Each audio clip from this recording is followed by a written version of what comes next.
அனைவருக்கும் வணக்கம். நீங்கள் நம்ம சேனலுக்கு புதுசுன்னா பக்கத்தில் இருக்கிற பெல் பட்டன் அமைத்தி சப்ஸ்கிரைப் பண்ணிக்கோங்க. தொடர்ந்து எல்லா வீடியோக்களையும் நீங்கள் பார்க்கலாம். என் வாழ்க்கையிலேயே அப்படி ஒரு கோபம் எனக்கு வந்ததே இல்லைடா.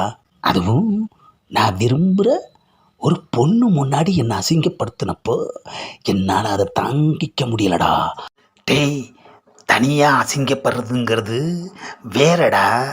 ஆனால் ஃபிகர் முன்னால் அசிங்கப்படுறது இருக்கே, அது அவமானம்டா. சாதாரணமாகவே எனக்கு பயங்கரமாக கோபம் வரும், அதுவும் ஃபிகர் முன்னாடி சொல்லவா வேணும்.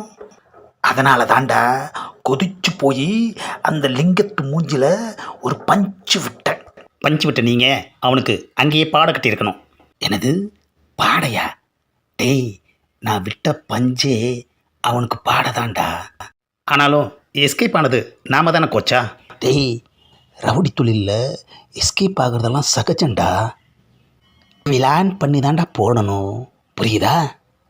அந்த லிங்கத்தால் இந்த அசிங்கத்திலிருந்து வெளியே வரவே முடியாது. நாம் எதுக்கும் இடத்த மாற்றுறது நல்லது. இப்போ தான் கோச்சா நீ தில்லாக வெளியில் நடமாடணும். ஏண்டா, என்னை பற்றி லிங்கத்திட்ட போட்டு கொடுத்து அவன் என்னை போடுறதுக்கா?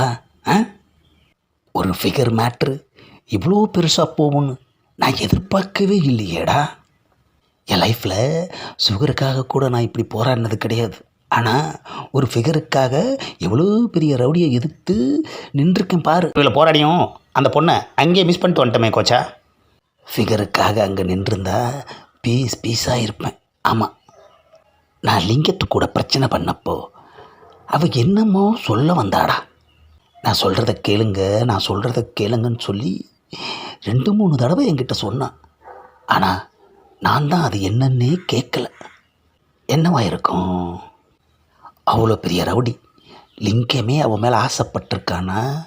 அவள் சாதாரண ஃபிகர் கிடையாது. ஃபிகருக்கெல்லாம் ஃபிகர். இந்நேரம் அந்த ஃபிகர் லிங்கத்து கூட போயிருக்கும்.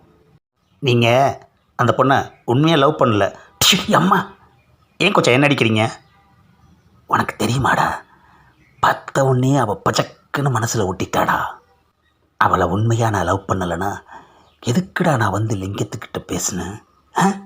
அப்பனா எப்படியாவது போராடி அந்த பொண்ணை இங்கே கொண்டு வந்திருக்கணும்ல. இப்பெல்லாம் காதல் மட்டும்தான் உண்மை. எவன்டா அதுக்காக போராடுறான், உசுரை விட்றான்? பிரச்சனைன்னா வேறு ஃபிகரை பார்த்து போயிட்டே இருக்கான். உண்மையாக லவ் பண்ணணும்டா, கிடைச்சா பார்க்கணும், கிடைக்கலையா தூக்கி போட்டுட்டு போயிட்டே இருக்கணும். அதுக்காகலாம் ஏங்கிட்டு கிடந்தா நம்ம லைஃப் ஸ்பாயில் ஆகிடும்டா, புரியுதா?